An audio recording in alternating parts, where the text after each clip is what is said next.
Partition of sample space करने के बाद हम टोटल प्रोबेबिलिटी डिस्क्राइब करेंगे और उसके बाद बेस थ्योरम डिस्कस करेंगे। मेन पर्पस हमारा बेस थ्योरम डिस्कस करना है। तो पहले हम शुरू करते हैं partition of a sample space से। कुछ इवेंट्स हैं आपके पास E1, E2, E3 up to En। ये इवेंट्स डिस्क्राइब्ड हैं किसी सैंपल स्पेस S पे। तो पार्टीशन ऑफ सैंपल स्पेस जो है, पार्टीशन ऑफ सैंपल स्पेस जो है उसको हम डिस्क्राइब कैसे करेंगे, या फिर यूं कहूं कि E1, E2, E up to En जो ये इवेंट्स हैं, ये partition of a sample space कब कहलाएंगे? जब इनमें कुछ प्रॉपर्टीज होंगी। वो प्रॉपर्टीज क्या हैं कि ये जो इवेंट्स हैं ये पेयर वाइज डिसजॉइंट होने चाहिए, यानी कि EI इंटरसेक्शन EJ अगर मैं करता हूं तो वो आपको नल सेट मिलना चाहिए, such that I is not equals to J। ठीक है, EI इंटरसेक्शन EJ अगर मैं करूं तो वो मुझे नल सेट मिले, और जिसमें I इक्वल्स टू J नहीं होना चाहिए। दूसरी बात, I और J जो हैं, I और जो J सॉरी इक्वल्स टू नहीं, I and J equals to 1, 2, 3 up to N। ठीक है, इसका मतलब क्या हुआ वो समझा देता हूं मैं। इसको बोलते हैं पेयर वाइज डिसजॉइंट होना, पेयर वाइज डिसजॉइंट।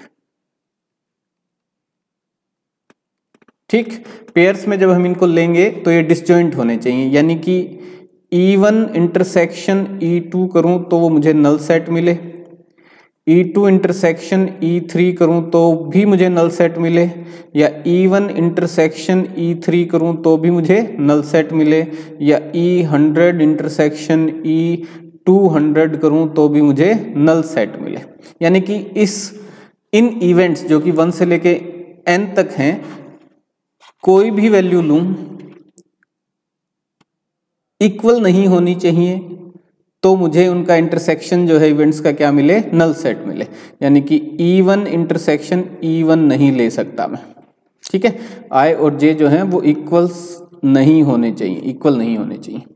तो ये कंडीशन कहलाती है pair wise disjoint, PAIRWIS। Clear है? पार्टीशन कर रहे हैं हम सैंपल स्पेस का, तो पार्टीशन के लिए जो इवेंट्स हम ले रहे हैं E1, E2, E3 up to En, तो उनकी एक कंडीशन ये होनी चाहिए। दूसरी कंडीशन क्या है? सेकंड कंडीशन लिखता हूं मैं। दूसरी कंडीशन है कि जब इनका यूनियन लूं मैं, E1 union E2 union E3 up to union En, तो मुझे वापस क्या मिल जाए? सैंपल स्पेस मिल जाए।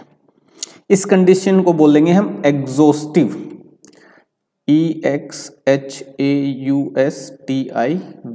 एग्जॉस्टिव। एग्जॉस्टिव से मतलब क्या है कि इन सभी का यूनियन लेने पे मुझे वापस क्या मिल जाए? सैंपल स्पेस मिल जाए।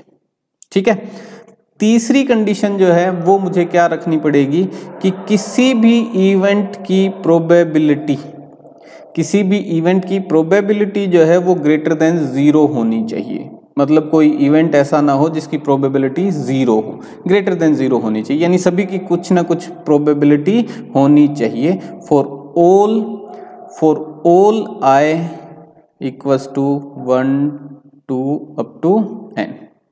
ठीक है, ये तीन इस कंडीशन को अच्छा नाम क्या देंगे? जैसे इसको हमने दिया पेयर वाइज डिसजॉइंट, ये दिया एग्जॉस्टिव, इसको क्या बोलेंगे हम? Non zero probabilities, non zero probabilities.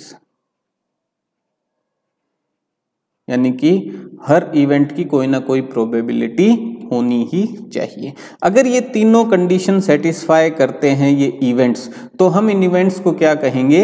इन इवेंट्स को कहेंगे partition of a sample space. यानी ये इवेंट्स जो हैं ये सैंपल स्पेस का पार्टीशन कर रहे हैं। इसका ग्राफ मैं बना के, वेन डायग्राम बना के दिखाता हूं आपको। सपोज ये कोई और ये सैंपल स्पेस है किसी इवेंट का, और उसमें कोई इवेंट है, मान लीजिए ए, ये देखिए ए, ई से ना कह के मैं ए ले लेता हूं इसको। ठीक है, सो ये ए है, तो ये बाहर जो बच गया वो सारा क्या है, ए कॉम्प्लीमेंट है, ए कॉम्प्लीमेंट हो गया। ठीक है, ये ए इसके अंदर लिख देता हूँ मैं, तो उससे पता चल जाएगा कि ये ए है, ये कोई इवेंट ए है और ये टोटल सैंपल स्पेस एस है। ठीक है, so A intersection A complement आपको क्या मिलेगा, नल सेट मिलेगा, पहली कंडीशन। ठीक है, पेयर वाइज डिसजॉइंट हो गए। दूसरी कंडीशन कि ए यूनियन ए कॉम्प्लीमेंट आपको सैंपल स्पेस मिल जाएगा, एग्जॉस्टिव। तीसरी कंडीशन, इनकी प्रोबेबिलिटी जो है वो जीरो नहीं होगी, so probability of A is greater than zero and probability of A complement is also greater than zero. ठीक है, तो नॉन जीरो प्रोबेबिलिटीज हो गई इनकी, यानी कि ए और ए कॉम्प्लीमेंट, ए और ए कॉम्प्लीमेंट, ये जो दो इवेंट्स हुए ये क्या कर रहे हैं, इस सैंपल स्पेस को, इसका पार्टीशन कर रहे हैं। Got it? तो आपको आइडिया हो गया कि पार्टीशन ऑफ सैंपल स्पेस किसको कहेंगे हम। थ्योरम ऑफ टोटल प्रोबेबिलिटी क्या कहती है वो देखते हैं। देखिए, ये जो डायग्राम आपको गिवन है इसमें इस सैंपल स्पेस S का पार्टीशन किया गया है। सो ये जो E1, E2, E3 up to En है, ये सैंपल स्पेस का पार्टीशन करने वाले इवेंट्स हैं और ये सारी कंडीशंस फॉलो करते हैं जो पार्टीशन के लिए रिक्वायर्ड हैं। क्या क्या कंडीशंस कि EI इंटरसेक्शन EJ जो है वो आपको नल सेट मिलेगा, E1 union E2 union E3 up to union En आपको सैंपल स्पेस मिल जाएगा वापस, और प्रोबेबिलिटी ऑफ EI, कोई भी इवेंट जो इनमें से है उनकी प्रोबेबिलिटी ग्रेटर देन जीरो है, यानी इक्वल्स टू जीरो नहीं है, सबकी नॉन जीरो प्रोबेबिलिटीज हैं। ठीक है, तो पेयर वाइज डिसजॉइंट हो गए, ये एग्जॉस्टिव हो गए और नॉन जीरोज इनकी प्रोबेबिलिटीज हैं। क्लियर है? अब इसमें कोई इवेंट ए अकर होता है, इवेंट ए अकर होता है, तो इस इवेंट ए की प्रोबेबिलिटी हमें फाइंड आउट करनी है according to these events E1, E2 या फिर En, इनके अकॉर्डिंग। वो रिजल्ट क्या आएगा वो हम पहले नहीं लिख रहा, उसको हम डिराइव करते हैं। देखिए क्या होगा कि कोई इवेंट ए है, उसको मैं यूं लिख सकता हूं, ए इंटरसेक्शन सैंपल स्पेस लिख सकता हूं, क्योंकि आपको वापस वही मिल जाएगा। इवेंट ए का इंटरसेक्शन करूंगा सैंपल स्पेस के साथ, इसको सेट थ्योरी के हिसाब से समझिएगा। सैंपल स्पेस भी एक सेट है, इवेंट ए से भी आपको एक सेट मिलेगा और उन दोनों का इंटरसेक्शन करने पे मुझे वापस क्या मिल जाएगा, सेट ए ही मिल जाएगा। ये वेल नोन है। ठीक है जी, कोई दिक्कत नहीं है।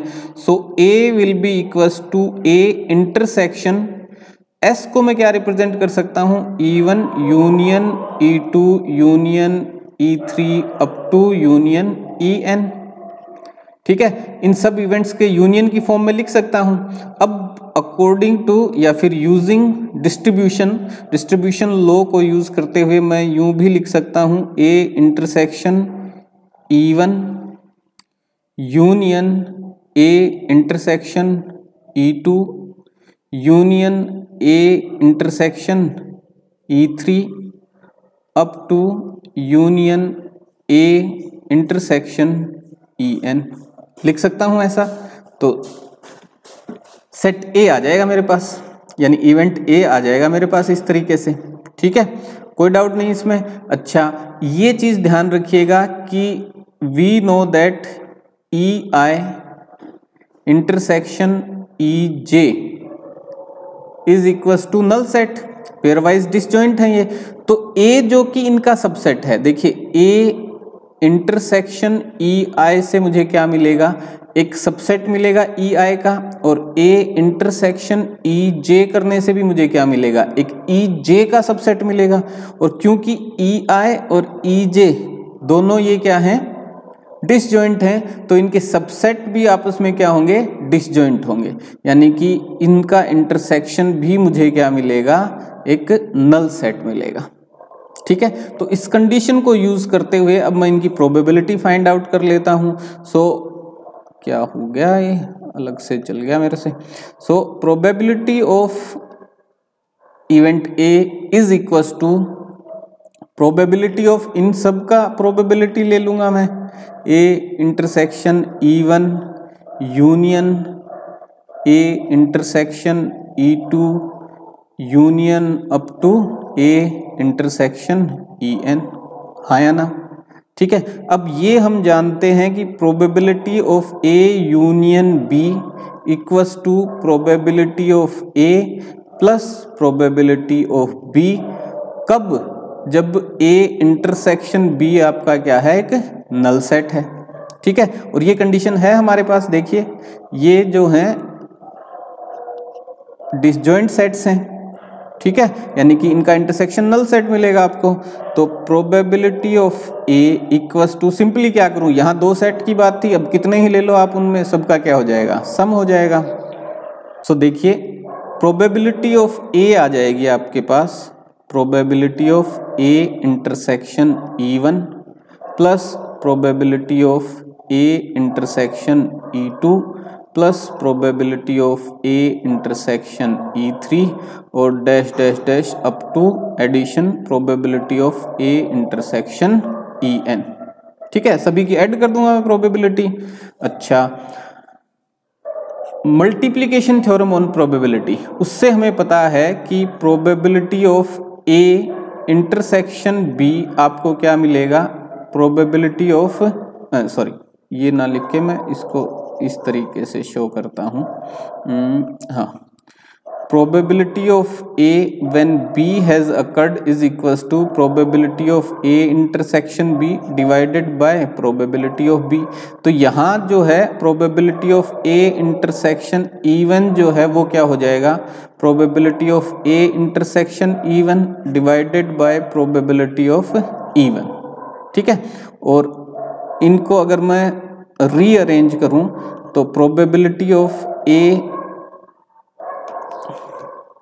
सॉरी ये थोड़ा गलत लिख दिया मैंने, ये इंटरसेक्शन नहीं है, ये क्या कुत्ते भौंक रहे हैं ना, मेरा ध्यान उधर चला गया।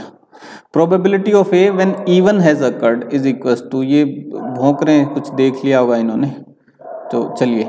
सो probability of A intersection E1 is equals to किसके बराबर होगी, ये प्रोबेबिलिटी ऑफ E1, क्योंकि इसको उधर ले जाऊंगा मैं, multiplied by probability of A when E1 has occurred.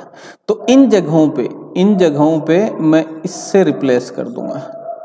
ठीक है, इस रिलेशन से रिप्लेस कर दूंगा इन सबको। तो देखिए जो प्रोबेबिलिटी ऑफ ए है, टोटल प्रोबेबिलिटी जिसको हम कहेंगे, वो आ जाएगी हमारे पास P of E1 multiply P of A when E1 has occurred plus probability of occurrence of E2 multiplied by probability of A when E2 has occurred। ठीक है, लॉजिकल बात है ये। देखिए हम प्रोबेबिलिटी फाइंड आउट करना चाह रहे हैं, टोटल प्रोबेबिलिटी ए की। तो इवेंट E1 अकर हुआ है, उस वक्त ए की प्रोबेबिलिटी क्या है, उनका मल्टीप्लिकेशन, प्लस जब इवेंट E2 अकर हुआ है उस वक्त ए की प्रोबेबिलिटी क्या है, उसका सम। और ये एडिशन करते जाएंगे हम कहाँ तक, up to probability of occurrence of event EN and multiplied by probability of A when event EN has occurred. ठीक है, तो ये टोटल प्रोबेबिलिटी है। इसको थोड़ा और प्रिसाइज फॉर्म में लिख देता हूं मैं, तो उसमें क्या आ जाएगा, समेशन आ जाएगा, I equals to 1 to n probability of EI multiplied by probability of A when EI has occurred.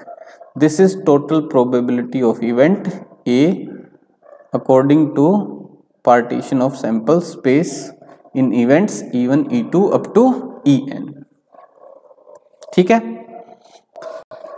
अब हम डिस्कस करेंगे बेस थ्योरम। बेस थ्योरम को रिवर्स प्रोबेबिलिटी भी बोला जाता है, रिवर्स प्रोबेबिलिटी। ठीक है जी, रिवर्स प्रोबेबिलिटी क्यों बोला जाता है वो समझाता हूं मैं आपको। सपोज आपके पास कोई दो बैग हैं ए और बी, और इसमें रेड बॉल हैं और वाइट बॉल हैं, इसमें भी रेड बॉल हैं और वाइट बॉल हैं, इनकी संख्या अलग अलग है। सपोज आपने किसी एक बैग में से कोई बॉल निकाली, ठीक है। अच्छा, रिवर्स क्यों बोल रहे हैं पहले मैं बता देता हूं कि इसमें हमारे पास क्वेश्चंस कैसे आते हैं। तो जैसे बैग ए है, बी है, तो आपसे पूछा जाता है जनरली कि रेड बॉल आने की प्रोबेबिलिटी क्या है अगर बी यूज बैग किया जाए या ए यूज किया जाए, या दोनों को वैसे भी हम जानना चाह रहे हैं कि रेड आए उसकी प्रोबेबिलिटी क्या है या वाइट आए उसकी प्रोबेबिलिटी क्या है। जनरली ऐसा क्वेश्चन हमारे पास आते हैं, 11th क्लास में हमारे पास ऐसे ही थे। ठीक है, बट क्या हो, या अगर मैं इस क्वेश्चन को यूं पूछूं कि मैंने वाइट बॉल निकाली है, ठीक है, तो क्या प्रोबेबिलिटी है कि वो बैग ए से आई है या फिर बैग बी से आई है।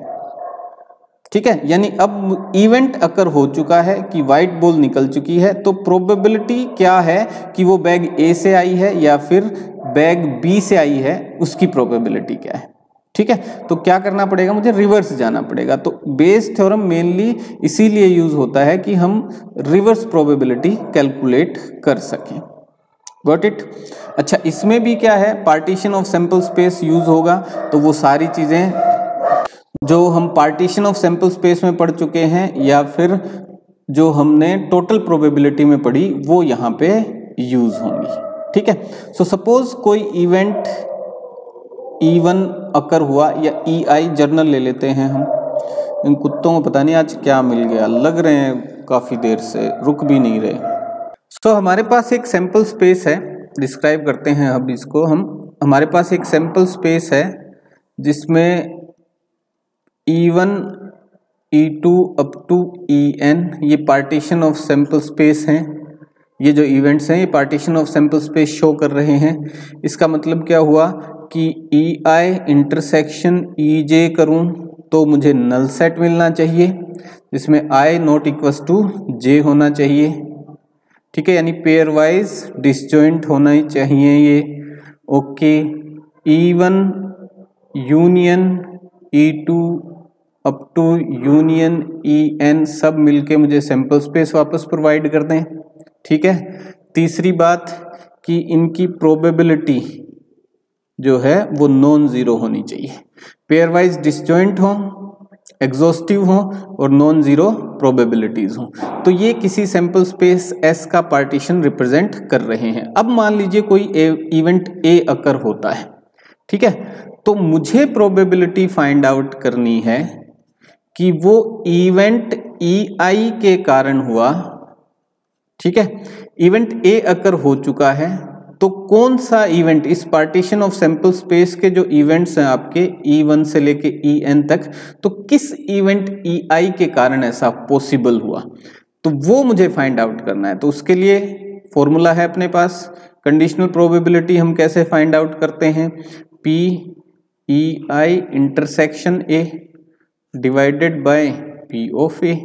ठीक है, और इसको मैं यूं भी लिख सकता हूं, देखिए PA इंटरसेक्शन EI, क्योंकि कम्यूटेटिव होता है, इंटरसेक्शन जो है वो क्या होता है, कम्यूटेटिव होता है। और A इंटरसेक्शन EI क्या मिल जाएगा मुझे, probability of EI multiplied by probability of A when EI has occurred divided by PA क्या है, टोटल प्रोबेबिलिटी, और टोटल प्रोबेबिलिटी क्या होता है, sum I equals to 1 to n probability EI multiplied by probability of A when EI has occurred. This is reverse probability formula to find out probability of any event when A has occurred. यानी कि इससे अब हम find out कर सकते हैं कि event A अगर अकर हुआ है, कोई इवेंट A अगर अकर हुआ है तो उसका कोज क्या है। ठीक है, तो कौन से पार्टीशन ऑफ सैंपल स्पेस में से कौन से इवेंट E1 E2 या E3 के कारण ऐसा पॉसिबल हुआ है, वो हम इसमें फाइंड आउट कर सकते हैं।